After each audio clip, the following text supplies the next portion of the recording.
नमस्कार मित्रांनो, युवराज अकॅडमी 24 या आपल्या एज्युकेशनल यूट्यूब चॅनलवर मी तुम्हा सर्वांचं स्वागत करतो। तर मित्रांनो, महाराष्ट्र शासन सरळ सेवा भरतीच्या रेकॉर्डेड बॅचमध्ये मी तुमचं सर्वांचं मनापासून स्वागत करतो। तर मित्रांनो, महाराष्ट्र शासनाच्या होणाऱ्या सरळ सेवा भरतीमध्ये जर आपल्याला यश मिळवायचं असेल तर गणित सारखा टॉपिक आपल्याला आपल्या यशामध्ये अडथळा ठरू शकतो। कारण की जवळपास मित्रांनो 10वी पासून आपलं गणित या ठिकाणी सुटलेलं असतं, त्यामुळे गणिताचा आणि आपला फारसा संबंध येत नाही। आणि दुसरी महत्त्वाची गोष्ट म्हणजे पहिल्यापासून आपण गणित हा विषय आपल्याला भीतीदायक थोडासा वाटतो, त्यामुळे या ठिकाणी गणित आपला विषय कच्चा असतो। परंतु ज्यावेळेस आपण स्पर्धा परीक्षेमध्ये येतो तर त्यावेळेस मित्रांनो आपल्याला गणित हा विषय या ठिकाणी करणं गरजेचं असतं। कारण की जर आपलं गणित जोपर्यंत परफेक्ट होत नाही तोपर्यंत आपली पोस्ट भेटत नाही। म्हणजे मित्रांनो, गणित आणि पोस्ट याचं या ठिकाणी चांगल्या प्रकारे जवळचं नातं आहे। त्यामुळे जर तुमचं गणित चांगलं जर असेल तर 100% तुम्हाला पोस्ट भेटणार आहे। कारण की महाराष्ट्रातील जवळपास 100 विद्यार्थ्यांपैकी महाराष्ट्रातील एका सर्वेनुसार महाराष्ट्रातील जवळपास 100 विद्यार्थ्यांपैकी जवळपास मित्रांनो 90 ते 80% विद्यार्थ्याचं गणित या ठिकाणी कच्चं असतं। म्हणजेच मित्रांनो, जर या 90 ते 80% समोर जर गेलो तर फक्त 10% महाराष्ट्रातील फक्त 10% विद्यार्थ्याचं गणित या ठिकाणी चांगले। जर मित्रांनो तुम्ही या 10% जर बसाल तर 100% तुम्हाला तुमची पोस्ट मिळणं या ठिकाणी अपेक्षित आहे। जर मित्रांनो तुम्हाला पोस्ट मिळवायची असेल आणि तुम्हाला सुद्धा गव्हर्नमेंट नोकरीचं स्वप्न जर साकार करायचं असेल तर आपल्या बॅचमध्ये तुमचं सर्वांचं स्वागत आहे। या बॅच जर तुम्ही केली तर 100% तुम्हाला त्याचा फायदा होईल। तर पहा, आपल्या बॅचमधला पहिला व्हिडिओ आणि पहिलं प्रकरण या ठिकाणी असणार आहे। पहिलं प्रकरण पहा, संख्येचे मुख्य प्रकार किती पडतात। आता संख्येचे प्रमुख प्रकार किती पडतात यापासून मित्रांनो बेसिक आपलं गणित या ठिकाणी सुरू झाले। जवळपास आपले 3 ते 4 लेक्चर बेसिकवर होणार आहेत आणि त्याच्यानंतर मग आपण ॲडव्हान्स लेवलवर या ठिकाणी जाणार आहोत। तर पहा मित्रांनो, या ठिकाणी जर पाहिलं संख्येचे प्रमुख प्रकार किती पडतात, 4 पडतात। आपण अतिशय चांगल्या प्रकारे आणि कुठल्याही प्रकारे गडबड न करता व्यवस्थितरित्या संपूर्ण टॉपिक समजून घेणार आहोत, जेणेकरून कारण की हे जे काय आपलं बेसिक आहे, बेसिक पुढचं आपल्या बिल्डिंगसाठी खूप महत्त्वाचं असतं। ज्याप्रमाणे मित्रांनो एखादी बिल्डिंग बांधत असताना किंवा एखादं घर बांधत असताना त्याचा पाया जेवढा मजबूत असेल तेवढी वरती बिल्डिंग या ठिकाणी मजबूत होत असते। त्याचप्रमाणे गणित हा विषय जेवढा तुमचा बेसिक कन्सेप्ट तुमच्या क्लिअर असतील तेवढे मित्रांनो तुमचा ॲडव्हान्स गणित तुम्हाला फास्ट आणि शॉर्टकट जे की ट्रिक असतात ह्या समजण्यासाठी तुम्हाला त्याची मदत होईल। त्यामुळे पहा, पहिलं प्रकरण आपलं या ठिकाणी संख्या। तर संख्येचे मुख्य प्रकार किती पडतात मित्रांनो, 4। पहिलं नैसर्गिक संख्या, 2 नंबर मूळ संख्या, 3 नंबर समसंख्या आणि 4 नंबर आहे मित्रांनो विषम संख्या। आता नैसर्गिक संख्या म्हणजे काय असतात, मूळ संख्या म्हणजे काय असतात, समसंख्या म्हणजे काय असतात आणि विषम संख्या म्हणजे काय असतात। आता महाराष्ट्रातील बरेच विद्यार्थ्यांना समसंख्या आणि विषम संख्या माहित आहेत, परंतु नैसर्गिक संख्या आणि मूळ संख्या विशेष करून तुम्हाला परीक्षेवर जास्तीत जास्त प्रश्न विचारले जातात ते विचारले जातात मूळ संख्येवर। आता मूळ संख्या हा टॉपिक पाहत असताना तुम्हाला डिटेलमध्ये मी त्याची माहिती देणार आहे, परंतु यामध्ये सर्वप्रथम आपण नैसर्गिक संख्या म्हणजे काय, मूळ संख्या म्हणजे काय, समसंख्या म्हणजे काय, विषम संख्या म्हणजे काय, मग यावर आधारित परीक्षेला कसे गणित विचारले जातात हे आपण या ठिकाणी पाहूयात। तर पहा मित्रांनो, नैसर्गिक संख्याला मोज संख्या असं सुद्धा म्हटलं जातं। कधी कधी परीक्षेला सरळ प्रश्न विचारला जातो की नैसर्गिक संख्याला काय म्हटलं जातं, तर नैसर्गिक संख्याला मोज संख्या असं म्हटलं जातं। आता नैसर्गिक संख्या म्हणजे काय, तर 1 पासून अनंतपर्यंतच्या संख्या या नैसर्गिक संख्या म्हणतात। व्यवहारात वापरल्या जाणाऱ्या सर्व संख्यांना नैसर्गिक संख्या असं म्हटलं जातं। म्हणजेच मित्रांनो तुम्हाला प्रश्न विचारला जाईल नैसर्गिक संख्येची सुरुवात कुठून होत असते, नैसर्गिक संख्येची सुरुवात 1 पासून होत असते। ठीक आहे, आता नैसर्गिक संख्येची सुरुवात 1 पासून होत असते आणि महत्त्वाची गोष्ट अनंतपर्यंत म्हणजे तुम्हाला जर विचारलं तर सर्वात मोठ्यात मोठी नैसर्गिक संख्या सांगा, तर मित्रांनो आपल्याला सर्वात मोठ्यात मोठी नैसर्गिक संख्या सांगता येत नाही। परंतु जर तुम्हाला म्हणलं सर्वात लहान नैसर्गिक संख्या कुठली, तर आपलं उत्तर 1 आलं असलं पाहिजे। सर्वात लहान नैसर्गिक संख्या 1 आहे। व्यवहारामध्ये जेवढ्या संख्या वापरल्या जातात त्या सर्व नैसर्गिक संख्या आहेत। नैसर्गिक संख्येची सुरुवात 1 पासून अनंतपर्यंत ह्या नैसर्गिक संख्या असतात। आता शून्याचा समावेश नैसर्गिक संख्येमध्ये होत नाही। परीक्षेला प्रश्न विचारला जातो की खालीलपैकी कोणती एक नैसर्गिक संख्या नाही, मग पहिलं ऑप्शन दिलं जाईल तुम्हाला 0, 2 नंबरचं ऑप्शन दिलं जाईल 1, 3 नंबरचं ऑप्शन दिलं जाईल 4 आणि 4 नंबरचं ऑप्शन दिलं जाईल मित्रांनो 8। मग तुम्हाला या ठिकाणी लक्षात आलं पाहिजे की 0 ही नैसर्गिक संख्या नाही। 0 काय मित्रांनो, नैसर्गिक संख्या नाही। बेसिक स्वरूपाचे प्रश्न सुद्धा तुम्हाला परीक्षेला विचारले जातात। आता तुमच्या या ठिकाणी लक्षात काय आले पाहिजे मुद्दे पहा, नैसर्गिक संख्येची सुरुवात 1 पासून होत असते। सर्वात मोठी नैसर्गिक संख्या अनंत असते, आपल्याला सांगता येत नाही। सर्वात लहान नैसर्गिक संख्या मात्र 1 आहे। 0 या संख्येचा नैसर्गिक संख्येमध्ये समावेश होत नाही। ऋणभारित संख्या नैसर्गिक संख्या नसतात आणि जेवढ्याही संख्या ऋण असतात तेवढ्या नैसर्गिक संख्या नसतात। म्हणजे -1, -6, -8 जेवढे म्हणजे ज्या संख्येच्या अगोदर ऋण चिन्ह असतं म्हणजे मायनस चिन्ह असतं त्या संख्या नैसर्गिक संख्या नसतात। एवढे मुद्दे तुमच्या लक्षात येणं गरजेचं आहे। आता पुढचा मुद्दा पाहूयात। आता मूळ संख्या म्हणजे काय, मूळ संख्या म्हणजे काय, ज्या संख्येला फक्त त्याच संख्येने भाग जातो त्या संख्येला मूळ संख्या असं म्हटलं जातं. 0 आणि 1 या मूळ संख्या नाहीत. 0 आणि 1 या मूळ संख्या नाहीत. म्हणजेच मूळ संख्येची सुरुवात पहा, 0 ही नैसर्गिक संख्या नाही, परत 0 ही या ठिकाणी मूळ संख्या सुद्धा नाही, 1 ही सुद्धा मूळ संख्या नाही. म्हणजेच मूळ संख्येची सुरुवात 2 पासून होते. मूळ संख्येची तुम्हाला जर विचारलं सर्वात लहान नैसर्गिक संख्या कुठली, तर तुमचं उत्तर 1 असलं पाहिजे. सर्वात लहान मूळ संख्या कुठली असा जर प्रश्न जर आला तर तुमचं उत्तर 2 असलं पाहिजे. आणि एकमेव सममूळ संख्या कोणती आहे, तर ती 2 आहे. म्हणजे मूळ संख्येमध्ये सर्व विषम संख्येचा समावेश होतो, मात्र मूळ संख्येमध्ये एकमेव अशी समसंख्या आहे की जी या ठिकाणी 2 ही मूळ संख्या आहे आणि ही समसंख्या आहे. ठीक आहे, असे सुद्धा परीक्षेला प्रश्न विचारले जातात. आता मूळ संख्या म्हणजे काय थोडक्यात मित्रांनो पहा, आता या ठिकाणी मी लिहिलं या ठिकाणी 4 जर लिहिलं, आता 4ला जर मी 2 जर भाग जर दिला तर कितीचा भाग जाणार मित्रांनो, 2चा भाग जाणार. म्हणजे बाकी आपली 0 उरणार. म्हणजे ज्या संख्येला पूर्णपणे भाग जातो ती मूळ संख्या नसते. म्हणजे जी संख्येला भाग जात असताना त्या संख्येला केवळ 1 आणि ती संख्या. म्हणजे उदाहरणार्थ या ठिकाणी जर मी लिहिलं, आता या ठिकाणी जर मी लिहिलं पहा 3. आता 3 ही एक मूळ संख्या आहे. म्हणजे 3 मूळ संख्या कशी, तर पहा आता 3ला जर आपण 1 भाग जर दिला तर 3 1 3 फक्त 3चाच भाग जाणार. त्याच्यानंतर 3ला जर आपण 3 जर भागलं तर 3 1 3 1चा भाग जाणार. म्हणजेच मित्रांनो ज्या संख्येला फक्त तीच संख्या व 1 या संख्येने भाग जातो त्या संख्येला मूळ संख्या असं म्हटलं जातं. मूळ संख्येचे विभाजक किती असतात, तर ते फक्त 2 असतात. मूळ संख्येचे विभाजक किती असतात, 2. एक म्हणजे मित्रांनो स्वतः ती संख्या आणि दुसरं म्हणजे 1. एवढेच या मूळ संख्येचे विभाजक असतात. एवढं तुम्हाला लक्षात ठेवायचं आहे. म्हणजे मूळ संख्या कोणत्या, की ज्या संख्येला, आता उदाहरणार्थ या ठिकाणी मी जर लिहिलं 15 लिहिलं. आता 15 जर मी 2 जर भाग दिला तर 15ला 2 भाग दिल्याच्या नंतर फक्त 7.5चा भाग जाणार. म्हणजे आपल्याला 0.5 म्हणजे 0.5 ही बाकी उरणार. म्हणजे ज्या संख्येला 2 भागल्याच्या नंतर जर तुमची काहीतरी बाकी उरत जर असेल तर ती या ठिकाणी काय मूळ संख्या असं या ठिकाणी म्हटलं जातं. आता या ठिकाणी महत्त्वाची गोष्ट पहा, आता मूळ संख्या म्हणजे पहा 1 पासून 100 पर्यंतच्या एकूण 25 मूळ संख्या आहेत. पहा 1 पासून 100 पर्यंत मूळ संख्या किती आहेत, तर 25 मूळ संख्या आहेत. किती, 25 मूळ संख्या आहेत. एकमेव सममूळ संख्या सांगा असा प्रश्न जर आला तर 2 ही एकमेव सममूळ संख्या आहे. त्याच्यानंतर 1 पासून 100 त्याच्या मूळ संख्येची बेरीज किती. महत्त्वाचा प्रश्न पहा, 1 पासून 100 पर्यंतच्या सर्व मूळ संख्येची बेरीज किती आहे, तर ती आहे मित्रांनो 1060 म्हणजे 1060. तुम्ही काय लक्षात ठेवा, 1060 लक्षात ठेवण्यापेक्षा 1060 लक्षात ठेवा. म्हणजे 1 पासून 100 पर्यंतच्या मूळ संख्या आहेत 25. 1 पासून 100 पर्यंतच्या मूळ संख्येची बेरीज किती आहे, तर ती आहे 1060 म्हणजे 1060 आहे. आणि एकमेव सममूळ संख्या सांगा असा जर प्रश्न जर विचारला तर 2 ही एकमेव सममूळ संख्या आहे. म्हणजे मूळ संख्येमध्ये 2 व्यतिरिक्त कुठलीही संख्या तुम्हाला समसंख्या भेटणार नाही. म्हणजे 2 ही संख्या या ठिकाणी मूळ संख्या अशी आहे की जी या ठिकाणी समसंख्या आहे. आता मूळ संख्या आपण पाहूयात ज्या की परीक्षेच्या दृष्टिकोनातून महत्त्वाच्या असतात. आता 1 ते 100 पर्यंतच्या मूळ संख्या किती आहेत, तर त्या आहेत मित्रांनो 25. पहिली मूळ संख्या आहेत पहा 2. आता ही एकमेव सम आहे, त्याच्यानंतर कुठलीही तुम्हाला समसंख्या यामध्ये दिसणार नाही. यामध्ये पहा मित्रांनो 3 मूळ संख्या आहे, त्याच्यानंतर 5 मूळ संख्या आहेत, 7 मूळ संख्या आहे, 11 मूळ संख्या आहे, 13 मूळ संख्या आहे, 17 ही एक मूळ संख्या आहे, त्याच्यानंतर 19 ही सुद्धा मूळ संख्या आहे, 23 मूळ संख्या आहे, 29 मूळ संख्या आहे, 31 मूळ संख्या आहे, 37 मूळ संख्या आहे, 41 मूळ संख्या आहे, 43 मूळ संख्या आहे, 47 ही सुद्धा मूळ संख्या आहे, 53 त्याच्यानंतर 59, 59च्या नंतर 61, 61च्या नंतर 67, 67च्या नंतर 71, 71च्या नंतर 73, 73च्या नंतर 79, 79च्या नंतर 83, 83च्या नंतर 89 आणि 89च्या नंतर 97. अशा स्वरूपामध्ये 1 पासून 100 पर्यंतच्या मूळ संख्या किती आहेत, तर त्या आहेत मित्रांनो या ठिकाणी 25. आणि त्या सर्वांची बेरीज किती आहे, तर सर्वांची बेरीज आहे 1060. 1060 म्हणजे 1060 एवढी त्यांची बेरीज आहे. म्हणजे तुमच्या लक्षात काय आलं असेल, एकमेव सममूळ संख्या सांगा असा प्रश्न जर विचारला तर 2. मूळ संख्या म्हणजे अशा संख्या ज्या संख्येला स्वतः ती संख्या व 1 ने भाग जातो त्या संख्येला मूळ संख्या असे म्हणतात. 1 ते 100 पर्यंत मूळ संख्या किती आहे, तर त्या आहेत 25 आहेत. 1 ते 100 पर्यंतच्या मूळ संख्येची बेरीज किती आहे, तर ते आहे मित्रांनो 1060. ठीक आहे, एवढे मुद्दे तुम्हाला परीक्षेसाठी आणि या ठिकाणी बेसिकसाठी महत्त्वाचे आहेत. आता मूळ संख्येवर गणित कसे विचारले जातात. आता हे जे काय मूळ संख्या आहेत बुद्धिमत्तेसाठी सुद्धा महत्त्वाचे असतात. बुद्धिमत्ता सोडत असताना सुद्धा प्रश्न तुम्हाला विचारला जाईल की 2, 2च्या नंतर दिलं जाईल मित्रांनो 3, 3च्या नंतर दिलं जाईल 5, 5च्या नंतर दिलं जाईल मित्रांनो 7 आणि त्याच्यानंतर दिलं जाईल रिकामी जागा.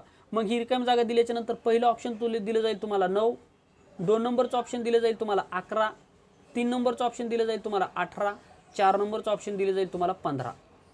मग आता या ठिकाणी तुमच्या लक्षात आलं पाहिजे, आता 2, 3, 5, 7 यामधला जर फरक जर काढला तर फरक सुद्धा या ठिकाणी पहा 2चा आणि 3चा फरक आहे 1, 3चा आणि 5चा फरक आहे 2चा, 5चा आणि 7चा फरक आहे 2चा, म्हणजे यासुद्धा फरक सुद्धा निघत नाही. म्हणजे तुमच्या लगेच लक्षात यायला पाहिजे 2च्या नंतर 3 आला, 3च्या नंतर 5 आला, 5च्या नंतर 7 आला. मग या ठिकाणी जर आपण विषम संख्येत जर लॉजिक जर लावलं तर आपलं 9 उत्तर येतं, परंतु 2 ही विषम संख्या नाही, म्हणजे 9 याचा आन्सर नसणार आहे, कन्फर्म झालेले आता या ठिकाणी. मग 2 जर या ठिकाणी विषम संख्या नाही, बाकीच्या विषम संख्या दिसतात, म्हणजे 2 ही संख्या या ठिकाणी दिली, म्हणजे मूळ संख्या असणार. म्हणजे 2च्या नंतरची मूळ संख्या असणार 3, 3च्या नंतरची मूळ संख्या असणार 5, 5च्या नंतरची मूळ संख्या असणार 7 आणि 7च्या नंतरची मूळ संख्या असणार 11. म्हणजे आपलं उत्तर काय असणार मित्रांनो या ठिकाणी 11. म्हणजे ऑप्शन क्रमांक 2 आहे आपल्या प्रश्नाचं उत्तर. अशा स्वरूपामध्ये मूळ संख्येवर आधारित तुम्हाला परीक्षेला प्रश्न विचारले जातात, किंवा असे सुद्धा प्रश्न विचारले जातात की तुम्हाला विचारलं जाईल की 1 ते 10 पर्यंतच्या मूळ संख्येची सरासरी किती, किंवा 1 ते 10 पर्यंतच्या मूळ संख्या व 10 ते 11 पासून 20 पर्यंतच्या मूळ संख्या यांची बेरीज किती, किंवा यांच्या बेरजीची सरासरी किती, किंवा या 1 पासून 10 पर्यंतच्या मूळ संख्या व 11 पासून 20 पर्यंतच्या मूळ संख्या यांच्या बेरजीतील फरक किती, त्या फरकाच्या अंकाची बेरीज किती, असे सुद्धा तुम्हाला परीक्षेला प्रश्न विचारले जातात. त्यामुळे सर्वात महत्त्वाची गोष्ट ह्या मूळ संख्या तुम्हाला पाठ करून ठेवायच्या आहेत. 100% ह्या मूळ संख्या तुम्हाला 25ला 25 पाठ करून ठेवायच्या आहे. 100% यावर परीक्षेला प्रश्न विचारले जातात. आता त्याच्यानंतर जोड मूळ संख्या आपण या ठिकाणी पाहूयात. ज्या दोन क्रमवार मूळ संख्येमध्ये 2चा फरक असतो त्यांना जोडमूळ संख्या किंवा जोडी असे म्हणतात. आता जोडमूळ संख्या म्हणजे काय? जोडमूळ संख्या म्हणजे काय मित्रांनो, ज्या संख्येमध्ये फक्त 2चा फरक असतो आणि त्या मूळ असतात. आता या ठिकाणी पहा 3 आणि 5, 3 आणि 5 ह्या मूळ संख्या आहेत, परंतु याच्यामध्ये फक्त कितीचा फरक आहे मित्रांनो, 2चा फरक आहे. 4 आणि 5 म्हणजे 2चा फरक आहे. म्हणजे ज्या दोन क्रमवार मूळ संख्येमध्ये 2चा फरक असतो त्या संख्येला जोडमूळ संख्या असे म्हटले जातात. तर पहा मित्रांनो 1 ते 100 पर्यंतच्या जोडमूळ संख्या किती आहेत, तर ते 8 जोडे आहेत. किती आहेत मित्रांनो? 8 जोडे आहेत. ते 8 जोडे पहा. पहिली जोडे 3 ते 5, त्याच्यानंतर 5 ते 7, त्याच्यानंतर 11 ते 13, त्याच्यानंतरची जोडी मित्रांनो 17, 19. याच्यामध्ये पहा फक्त तुम्हाला 2चाच फरक दिसेल. त्याच्यानंतर म्हणजे 2चा फरक दिसेल, म्हणजे त्याच्यामध्ये फक्त एक अंक दिसेल. ठीक आहे. आता 29च्या नंतर पहा 31, त्याच्यानंतर 41च्या नंतरचे आहे 43, 43च्या नंतर आहे 59, 61 आणि 71, 73. ह्या एकूण 8 जोड्या आहेत. किती मित्रांनो? 8 जोड्या आहेत. म्हणजे 1 ते 100 पर्यंत जोडमूळ संख्येच्या जोड्या किती असा प्रश्न जर विचारला तर त्या किती आहेत? 8 जोड्या आहेत. किती आहेत मित्रांनो? 8 जोड्या. आणि जोडमूळ संख्येमध्ये कितीचा फरक असतो, तर 2चा फरक असतो. कितीचा असतो? 2चा फरक असतो. हे मुद्दे तुम्हाला परीक्षेसाठी महत्त्वाचे आहेत. त्याच्यानंतर पहा आता समसंख्या पाहूयात. समसंख्या या ठिकाणी पाहूयात. आता समसंख्या म्हणजे काय? ज्या संख्येला 2 ने निशेष भाग जातो किंवा ज्या संख्येच्या एकक स्थानी 0, 2, 4, 6, 8 असे अंक असतात अशा संख्यांना समसंख्या असं म्हटलं जातं. समसंख्या म्हणजे काय? समसंख्या म्हणजे काय मित्रांनो, ज्या संख्येला 2 ने निशेष भाग जातो. निशेष या शब्दाचा अर्थ काय? निशेष म्हणजे उदाहरणार्थ मी जर तुम्हाला या ठिकाणी दिलं 14, 14ला जर मी 2 ने जर भाग जर दिला तर भाग कितीचा जाणार मित्रांनो? या ठिकाणी 14 1 14. 14ला जर भाग जर 2 ने जर दिला तर भाग कितीचा जाणार? 7 7 2 14 म्हणजे 7चा भाग जाणार. म्हणजे या ठिकाणी बाकी काहीच उरणार का? काही बाकी काहीच या ठिकाणी उरणार म्हणजे निशेष भाग जाणार. निशेष म्हणजे कुठल्याही प्रकारे बाकी या ठिकाणी उरत नाही. आता या ठिकाणी पहा, या ठिकाणी 2 भागाकारामध्ये आणि यामध्ये जर मी लिहिला 10, जर मी 2 ने जर भाग जर दिला तर 2 पंचे मित्रांनो 10. आता या ठिकाणी मी जर 10 जर लिहिले आणि या 10 मधून 10 जर गेले तर बाकी काय राहिले मित्रांनो? 0 राहिली. परंतु यामध्ये जर लिहिला मी 9 लिहिला आणि जर याला 2 ने भाग जर दिला, 2 ने भाग दिल्याच्या नंतर पहा 2 चौक मित्रांनो 8, 2 चौक 8 म्हणजेच मित्रांनो 9 मधून जर 8 गेल्याच्या नंतर 1 राहिला. आता 1 राहिल्याच्या नंतर मला पॉईंट देण्याची गरज पडली. पॉईंट देण्याची गरज पडली याचा अर्थ ही या ठिकाणी समसंख्या नाही. लक्षात ठेवा, समसंख्येचा अर्थ काय होतो? ज्या संख्येला 2 ने निशेष भाग जातो म्हणजे कुठल्याही प्रकारे बाकी न उरता भाग जातो त्या संख्येला समसंख्या असं म्हटलं जातं. मग समसंख्या जर पाहिलं तर समसंख्येच्या एकक स्थानी 0 असेल ती मग केवढीही संख्या असो, पहा तिचे अंक कितीही असो, कितीही मोठी संख्या असू द्या, त्याच्या एकक स्थानी जर 0, 2, 4, 6, 8 असे अंक जर असतील तर त्याला काय म्हटलं जातं? समसंख्या असं म्हटलं जातं. म्हणजे समसंख्येची ओळख काय? ज्या संख्येला 2 ने निशेष भाग जातो त्या संख्येला समसंख्या असं म्हटलं जातं. परंतु जर तुम्हाला फार मोठी संख्या जर दिली आणि त्यानं जर 2 ने जर भाग जर दिला तर आपला वेळ या ठिकाणी जातो. म्हणून काय करायचं, ज्यावेळेस तुम्हाला जर मी विचारलं जर मित्रांनो आता या ठिकाणी ही संख्या मी तुम्हाला दिली, ठीक आहे, ही संख्या जर आता मी तुम्हाला या ठिकाणी जर दिली, आता ही समसंख्या आहे की नाही, जर तुम्ही 2 ने जर भाग जर दिला तर जवळपास मित्रांनो तुमचे 2 ते 3 मिनिट या ठिकाणी जातील. मग तुम्हाला एक लक्षात असलं पाहिजे, ज्या संख्येच्या एकक स्थानी 0, 2, 4, 6, 8 असे अंक असतात त्या संख्येला समसंख्या असं म्हटलं जातं. आता एकक स्थान म्हणजे काय? जर मित्रांनो आता आपला जो काय उजवा हात आहे, उजव्या हातापासून आता उदाहरणार्थ ही 2050 ही या ठिकाणी संख्या लिहिली. याचं एकक स्थान असणार मित्रांनो 0, एकक स्थान असणार 0, दशक स्थान असणार 5. म्हणजे ज्यावेळेस आपल्या हाताच्या उजवीकडून डाव्या हाताकडे जातो त्यावेळेस या ठिकाणी एकक, दशक, शतक आणि सहस्त्र म्हणजे संख्येचे अंक काय होतात मित्रांनो, संख्येच्या अंकाची किंमत वाढत जाते. ठीक आहे. एकक स्थानचा अंक म्हणजे आपल्या उजव्या हाताचा स्टार्टिंग पासूनचा अंक. म्हणजे पहा आता हा जो काय तुमचा उजवा हात आहे, उजवा हात म्हणजे आता तुम्ही जसे बसले असाल तसे. ठीक आहे. म्हणजे आपण काय करतो, डावीकडून उजवीकडे लिहित असतो, म्हणून उजवीकडून आपण एकक, दशक, शतक, सहस्त्र असं गणित या सब्जेक्टमध्ये आपण अभ्यासत असतो. आता काही महत्त्वाच्या समसंख्या आता आपण ठिकाणी पाहूयात. 5 समसंख्या कशा तुम्हाला ओळखायच्या असतात. आता या ठिकाणी मी समसंख्या लिहिलेले 556 लिहिले म्हणजे एकक स्थानी 6 आला म्हणजे ही समसंख्या आहे. 50 लिहिली एकक स्थानी 0 आला म्हणजे ही समसंख्या आहे. त्याच्यानंतर पुढची संख्या पहा 1,11,144 ही संख्या. आता या संख्येला 2 जर भाग जर दिला तर मित्रांनो जवळपास आपले 5 मिनिट जातील. मग आपली खूण काय आपल्याला या ठिकाणी सांगते 2, 4, 6, 8 म्हणजे या ठिकाणी पहा एकक स्थानी 4 आहे म्हणजे ही समसंख्या आहे. म्हणजे आपल्याला या ठिकाणी डायरेक्ट आपण सांगू शकतो. त्याच्यानंतर पहा 4,32,578 ही संख्या आहे. आता ही जर संख्येला आपण 2 जर भाग जर दिला तर याला सुद्धा खूप वेळ जाऊ शकतो. म्हणजे याच्या एकक स्थानी 8 आहे म्हणजे ही सुद्धा समसंख्या आहे. म्हणजे समसंख्या कशा ओळखायच्या, ज्या संख्येला 2 ने पूर्ण भाग जातो आणि ज्या संख्येच्या एकक स्थानी 0, 2, 4, 6, 8 असे अंक असतात या संख्येला समसंख्या असं म्हटलं जातं. हा महत्त्वाचा मुद्दा तुम्हाला लक्षात ठेवायचा आहे. समसंख्या, विषम संख्या यावर आधारित जास्त प्रश्न विचारले जात नाहीत. मात्र मूळ संख्येवर आधारित 100% परीक्षेला प्रश्न विचारले जातात. फक्त परीक्षेच्या दृष्टिकोनातून काय तर समसंख्या म्हणजे काय, विषम संख्या म्हणजे काय एवढं तुम्हाला ओळखता येणं गरजेचं आहे. ठीक आहे. आता ज्या संख्येला 2 ने निशेष भाग जात नाही. आता निशेष भाग जात नाही, निशेष भाग जात नाही म्हणजे काय मित्रांनो, काहीतरी बाकी उरते. XYZ म्हणजे काहीतरी बाकी उरते त्या संख्येला काय म्हटलं जातं, विषम संख्या असं म्हटलं जातं. आता विषम संख्येची ओळख काय मित्रांनो, जर तुम्हाला समसंख्या ओळखता जर आल्या तर तुम्हाला विषम संख्या या ठिकाणी आपोआप ओळखता येणार आहे. त्यामुळे कुठलं तरी एक तर तुम्हाला समसंख्या ओळखता आले पाहिजे किंवा एक तर विषम संख्या ओळखता आले पाहिजे. ठीक आहे. आता विषम संख्येच्या एक स्थानी 1, 3, 5, 7, 9 असे अंक असतात आणि त्या संख्येला 2 ने निशेष भाग जात नाही त्या संख्येला विषम संख्या असं म्हटलं जातं. आता विषम संख्येची विशेषता पहा 55 लिहिली. आता 55च्या नंतर एकक स्थानी या ठिकाणी 5 आहे म्हणजे ही विषम संख्या आहे. त्याच्यानंतर 1 ही 121 संख्या लिहिली, एकक स्थानी 1 आहे ही विषम संख्या आहे. त्याच्यानंतर पहा 7. आता 77 ही संख्या आहे. यामध्ये जर आपण 77ला 2 जर भाग जर दिला तर पूर्णपणे भाग जाणार नाही. म्हणजे ज्या संख्येच्या एकक स्थानी 0, 2, 4, 6, 8 या व्यतिरिक्त इतर अंक असतात. पहा 0, 2, 4, 6, 8 या व्यतिरिक्त इतर अंक असतात त्या संख्येला विषम संख्या असं म्हटलं जातं. म्हणजे समसंख्या व्यतिरिक्तच्या इतर संख्या ह्या विषम संख्या या ठिकाणी गणल्या जातात. हे तुम्हाला लक्षात येणं गरजेचं आहे. त्याच्यानंतर पहा पूर्ण संख्या. आता पूर्ण संख्या अतिशय महत्त्वाच्या आहेत. पूर्ण संख्येवर आधारित सुद्धा परीक्षेला प्रश्न विचारतात. आता नैसर्गिक संख्येमध्ये शून्याचा समावेश होत नव्हता, मात्र पूर्ण संख्येमध्ये शून्याचा समावेश होता. आता सर्वात लहान नैसर्गिक संख्या जर तुम्हाला जर म्हणलं तर ती आहे मित्रांनो 1. जर तुम्हाला म्हणलं सर्वात लहान नैसर्गिक संख्या 0 आहे का, तर तुमचं उत्तर नाही असलं पाहिजे. 0 ही पूर्ण संख्या आहे. लक्षात ठेवा 0 ही पूर्ण संख्या आहे.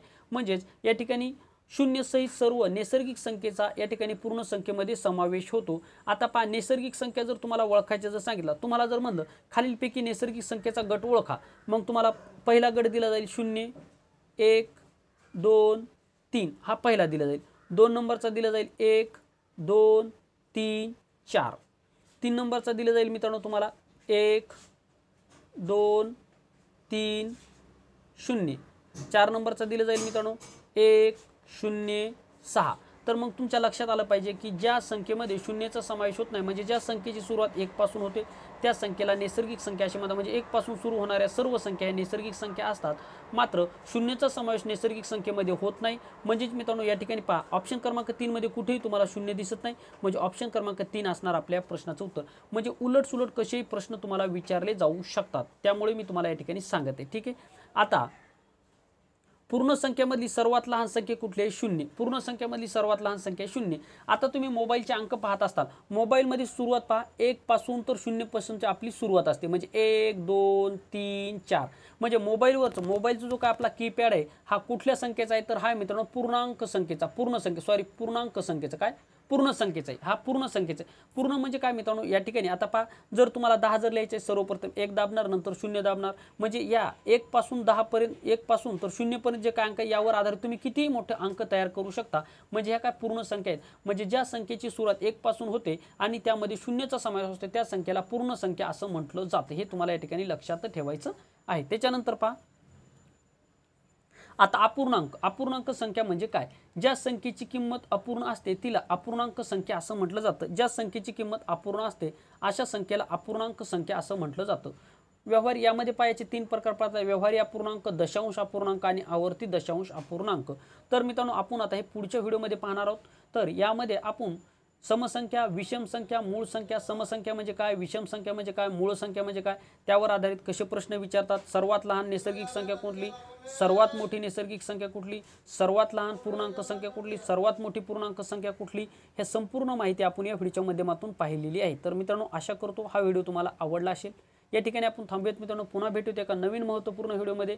पुढचा आपला व्हिडिओ असणार आहे पूर्णांक संख्या म्हणजे काय, मग त्याच्यामध्ये व्यावहारिक अपूर्णांक म्हणजे काय, दशांश अपूर्णांक म्हणजे काय आणि आवर्ती दशांश अपूर्णांक म्हणजे काय, याची संपूर्ण माहिती आपण पुढच्या व्हिडिओमध्ये पाहणार आहोत. या ठिकाणी थांबूयात मित्रांनो. थँक्यू, धन्यवाद.